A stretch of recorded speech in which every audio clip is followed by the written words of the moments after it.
Assalamualaikum, selamat datang kembali di Guru Gembel Channel. Saya harus sampaikan di awal bahwa para wibu dan para otaku di seluruh dunia perhaluan itu akan benar-benar kecewa dan sakit hati karena saya akan sebutkan bahwa anime, manga, dan hal yang seperti itu yang dibuat oleh Jepang akan segera punah dari dunia. Bertahap, pelan-pelan, tetapi pasti. Mungkin dalam waktu 10 tahun ke depan. Jadi, karakter-karakter film kartun dengan mata belok, kemudian ekspresi dan reaksi yang berlebihan, itu akan benar-benar punah. Awalnya adalah kebangkrutan, kemudian pengambil alihan, dan kemudian perubahan cerita. Bagaimana hal itu bisa terjadi? Simak videonya sampai tuntas, agar Baraya bisa nangis bareng-bareng. Jadi ayo kita mulai.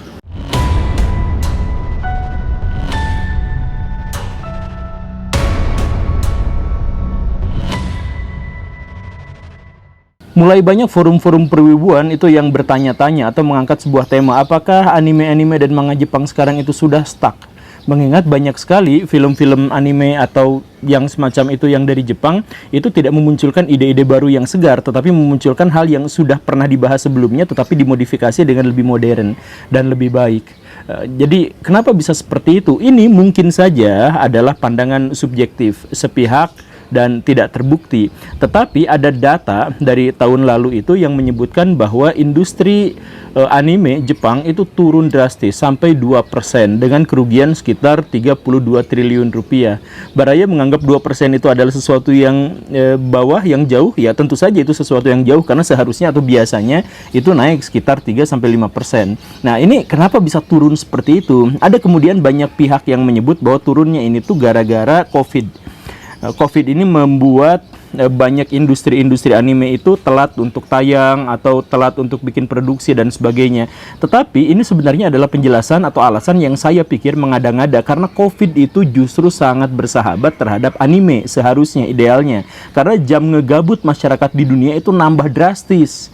Karena jam ngegabutnya nambah drastis, maka kesempatan mereka untuk baca komik, kesempatan mereka untuk nonton anime itu menjadi lebih tinggi lagi seharusnya.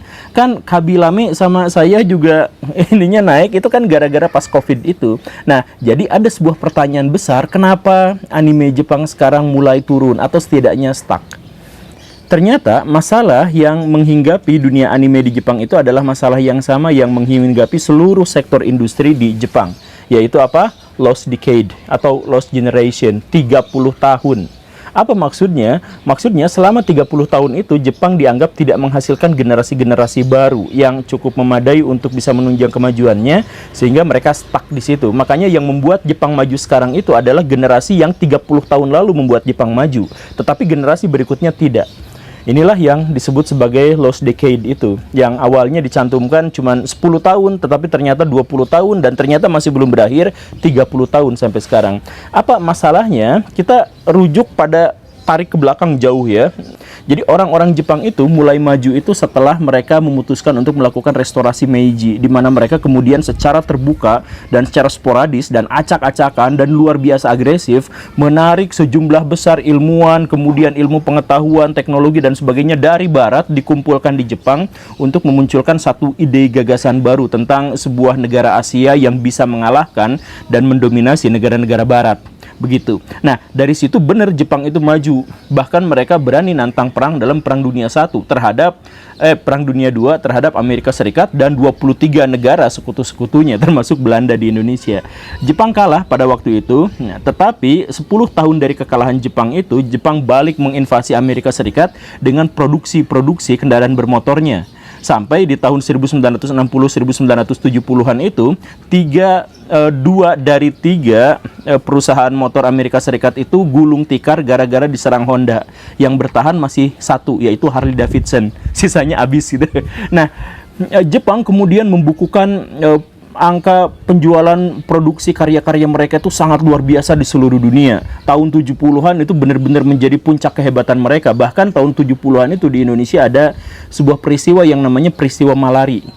Di mana dalam peristiwa itu investor-investor Jepang itu benar-benar membanjiri Indonesia sampai mahasiswa-mahasiswa dan orang-orang terdidik di Indonesia pada waktu itu mengira bahwa Indonesia telah dijual ke Jepang oleh pemerintahan Orde Baru. Saking dominannya produk-produk itu, makanya kalau misalkan kita lihat sekarang ada Toyota, ada Honda, ada ya yang seperti itu di mana-mana di jalan-jalanan kita. kemudian muncul alat-alat pertukangan, alat-alat elektronik apa dan semuanya itu dominan dari Jepang, itu dimulainya tahun 1970 dan bukan hanya di Indonesia, tapi hampir di seluruh negara Asia. Memasuki tahun 1980-an, orang-orang Jepang masih maju melesat terus, tetapi di situ mulai disadari ada lubang besar yang mereka sebelumnya tidak sadari, dan pada akhirnya tahun 1990-an mereka benar-benar stuck, ada di puncak, tapi nggak bisa maju lagi ke posisi yang lebih atas lagi. Jadi industri mereka berhenti, kemudian ya terjadi masalah-masalah keguncangan di dalam negeri. Apa yang menjadi masalah di situ? Masalah yang paling sederhana dan paling awal dan khususnya itu adalah gara-gara mereka gagal untuk mengantisipasi ekonomi bubble mereka secara khususnya. Tetapi yang lebih besar daripada itu adalah karena orang-orang Jepang pada waktu itu mengalami toxic bushido. Jadi kan orang-orang di Indonesia itu sekarang kalau misalkan ada penceramah-penceramah atau misalkan ada motivator-motivator mengatakan bahwa kita harus punya semangat bushido kayak orang Jepang dan sebagainya, di sana itu jadi toksik gitu. Toksik itu maksudnya adalah kenapa mereka bisa maju itu karena mereka di pressure sampai batas di mana mereka tak mampu lagi untuk menahannya sejak kecil. Jadi orang-orang Jepang itu untuk bisa mengalahkan Eropa, untuk bisa mengalahkan Amerika Serikat, kita harus kerja, kita harus berkarya, kerja gitu. Pak, tipes Pak, kerja, tunjukkan bahwa kamu adalah orang Jepang, kerja. Nah, yang kayak gitu. Jadi semuanya mendapatkan pressure sehingga orang-orang Jepang itu pada waktu itu bahkan sampai sekarang masuk ke dalam jajaran negara dengan jam kerja paling tinggi di seluruh dunia. Bukan hanya jam kerja yang paling tinggi, tetapi tuntutan mereka juga adalah yang paling tinggi di seluruh dunia. Sehingga mereka gagal untuk bisa membangun relasi yang baik-baik saja dengan keluarga. Suami istri itu hampir tidak pernah bertemu setiap harinya. Begitu. Kemudian karena itu untuk membesarkan anak, beban pikirannya itu besar. Karena anak itu berarti nambah pengeluaran, ditambah bahwa si anak itu nanti tidak bisa berinteraksi dengan orang tuanya yang terlalu sibuk. Begitu. Nah, pada akhirnya apa? Banyak orang-orang Jepang yang stres, yang tertekan, banyak yang bunuh diri. Kan gara-gara itu, gara-gara tekanan yang terlalu besar dan gara-gara mereka tidak bisa mengekspresikan atau mengaktualisasikan dirinya di luar, khususnya di wilayah pekerjaan, di luar pertemanan, privasi dan sebagainya. Nah, ketika pun mereka ceritanya misalkan punya anak, maka si anak pun didorong, di-pressure dengan cara yang sama. Belajar.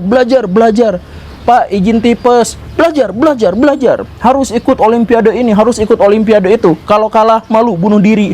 Dan tekanan-tekanan yang seperti itulah yang akhirnya membuat orang-orang Jepang, anak-anak Jepang itu mengalami stres, tertekan. Angka bunuh diri anak di Jepang itu adalah salah satu yang tertinggi di dunia, yang sekarang kemudian dituruti sama si Korea Selatan. Bahkan orang-orang Jepang itu sekarang punya istilah yang namanya hikikomori, di mana anak-anak Jepang itu sudah mogok untuk keluar gitu, gak mau bersosialisasi, gak mau ke sekolah, gak mau apa-apa, gak peduli dengan masa depan karena mereka itu benar-benar stres, trauma, tertekan dengan dunia luar. Akhirnya mereka masuk di dalam kamarnya selama berbulan-bulan, cuman keluar kamar hanya untuk minta makan dan saja. Mereka setiap harinya baca komik, ngegabut, guling-guling, gitu saja yang mereka lakukan. Nah, ini banyak orang-orang di Jepang itu jutaan jumlahnya anak yang seperti ini karena mereka depresi, tertekan dengan dunia luar.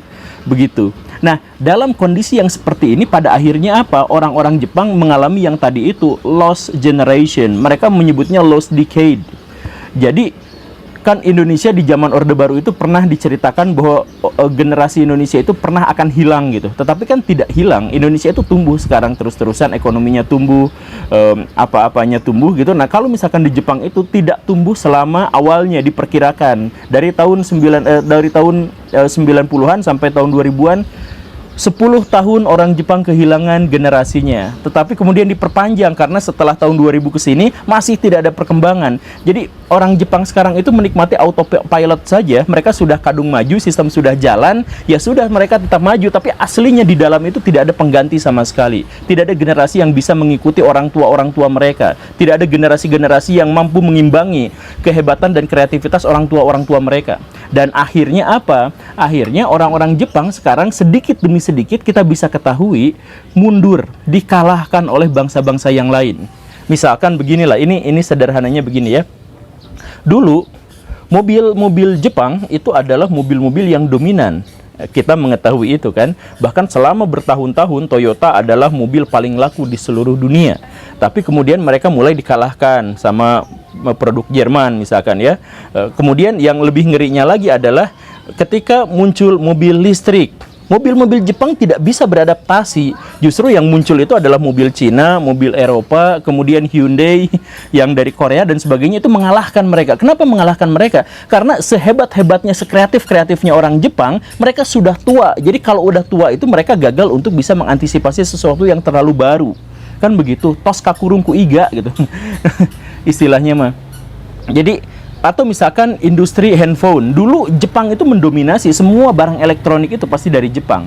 Tetapi sekarang ketika handphone berubah menjadi smartphone, orang Jepang juga tidak bisa mengantisipasi itu, tidak bisa beradaptasi atas hal itu, sehingga dikalahkan. Akhirnya produk-produk handphone Jepang sekarang mana? Jarang sekali Sony. Sony bagus tetapi tidak bisa bersaing dengan merek-merek dari Cina dan dari Korea Selatan. Kan begitu. Nah, karena apa?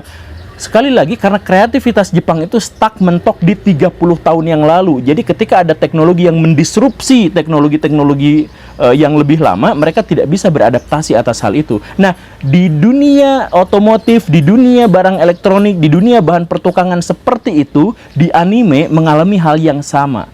Ditandai dengan apa? Ditandai dengan munculnya genre isekai. Jadi Baraya gini ya, harus Baraya paham itu gini ceritanya. Kalau Baraya nonton hiburan atau karakteristik hiburan di satu masyarakat tertentu, maka sebenarnya Baraya mendapatkan spoiler tentang bagaimana karakteristik masyarakat yang menontonnya. Jadi misalkan di Indonesia itu, masyarakat kita suka sama sinetron yang menceritakan tentang kekayaan, tentang yang tajir-tajir, rumah mewah, gede, mobil, dan lain sebagainya. Kenapa sinetron-sinetron di Indonesia seperti itu? Karena masyarakat mendambakan itu. Kenapa masyarakat mendambakan itu? Karena masyarakat miskin. Jadi apa yang ditampilkan di situ adalah fantasi dari masyarakat, kan begitu. Kenapa Korea itu drakornya romantis-romantis gitu? Kenapa coba seperti itu? Karena di dunia nyata orang-orang Korea itu kaku dan hampir tidak bisa menjalin hubungan, relasi, percintaan yang layak untuk mereka nikmati. Mereka tuh kaku-kaku semua karena gila kerja dan lain sebagainya. Karena itu drama Korea mereka itu menjadi sangat begitu, karena itu harapan mereka. Nah, sekarang di Jepang genre isekai itu dulu bukan sebuah genre, itu bagian dari fantasi, tetapi kemudian sekarang muncul jadi sebuah genre yang besar. Karena apa? Karena orang-orang Jepang banyak yang pengen mati dan pengen hidup kembali di dunia yang antah berantah, kemudian mereka memulai hidup semuanya dari yang baru gitu. Sekarang Jepang itu sekarat. Kalau Baraya datang ke sana sehari, 2 hari, 3 hari main di Jepang, mungkin Baraya tetap melihat kemajuan. Tapi kalau Baraya 1 tahun, 2 tahun tinggal di sana, Baraya akan benar-benar merasakan bagaimana kualitas orang-orang Jepang saat ini. Bagaimana mereka tidak memiliki masa depan, dan bagaimana anak-anak mereka, generasi-generasi baru itu tidak akan bisa menggantikan peran dari orang tuanya. Kondisinya memang seperti itu. Nah, kalau misalkan kita lihat ekonomi Jepang yang tinggi, misalkan lihat utangnya. Utang orang Jepang itu jauh lebih tinggi daripada PDB mereka gitu, dan menjadikan negara Jepang itu salah satu negara dengan penghutang terbesar di seluruh dunia. Nah, dengan kondisi sekaratnya Jepang seperti itu, negara-negara yang memusuhinya, tetangga-tetangga mereka itu Korea Selatan dan Cina, itu berusaha mengambil kesempatan. Nah, yang paling dominan dalam hal ini adalah Cina. Di mana Jepang di situ melamah, di situ Cina berusaha menaikkan produk-produknya. Kan kita mengetahui itu ya. Nah, termasuk juga anime. Anime Jepang itu sekarang sedang diupayakan untuk diambil alih oleh Cina gara-gara di Jepang sudah tidak lagi memiliki prospek masa depan. Sekarang kalau misalkan Baraya melihat anime Jepang, mungkin Baraya akan mengira bahwa itu nggak akan bisa dijiplak, nggak akan bisa diambil alih gitu. Karena apa? Karena misalkan ya film-film kartun Cina bahkan sampai sekarang itu ya masih untuk anak-anak, genrenya itu untuk anak-anak. Sedangkan anime Jepang itu kan bener-bener kompleks gitu. Bukan hanya untuk orang dewasa, bahkan untuk orang yang punya fetish tertentu pun ada animenya yang seperti itu. Nah, bagaimana mungkin Cina bisa membajak Jepang dengan karakteristik yang benar-benar berbeda dan kompleks itu? Pada faktanya memang bisa seperti itu. Bukan hanya Cina, negara Amerika Serikat dan negara-negara Barat sekarang sudah berupaya untuk itu. Dan kalau misalkan kita ngomongin soal kemampuan Cina dalam membajak atau meniru, kita gak akan bisa mengabaikan mereka. Sepakat ya, kemampuan Cina dalam membajak itu luar biasa. Dan sekarang sedang berusaha untuk dibajak sedikit demi sedikit. Dan ketika ada beberapa perusahaan anime Jepang yang kolaps, investor-investor Cina langsung berdatangan untuk ngambil, untuk berusaha belajar, ambil karakternya, kemudian dicinakan gitu. nanti makanya muncul bukan lagi film-film kartun Jepang atau anime Jepang atau komik atau manga Jepang, tetapi anime, komik, manga Cina gitu dengan nama yang aneh-aneh gitu. Jadi kalau sekarang kita kenalnya genrenya fantasi, genrenya action, genrenya apa, nanti mungkin genrenya adalah cuan, genrenya adalah hoki. Bercanda, tapi beneran. Ya mungkin saja seperti itu ya.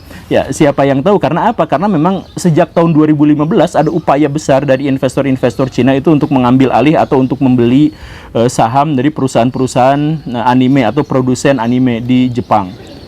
Tapi kan Cina juga rajinnya kayak orang Jepang dan stresnya juga kayak orang Jepang, sehingga mereka mungkin tidak akan menghadapi masa depan yang cerah. Mungkin mereka juga akan mengalami lost generation. Benarkah seperti itu? Saya pernah bikin videonya kan seperti itu. Ya memang dalam konteks itu tentu saja, karena Cina juga memiliki masalah yang sama dengan Jepang terkait dengan stres para pekerjanya. Tetapi masalahnya Cina memiliki sekitar 880 juta tenaga kerja saat ini. Sehingga kalaupun mereka akan kolaps dalam waktu yang sangat lama. Kan gitu.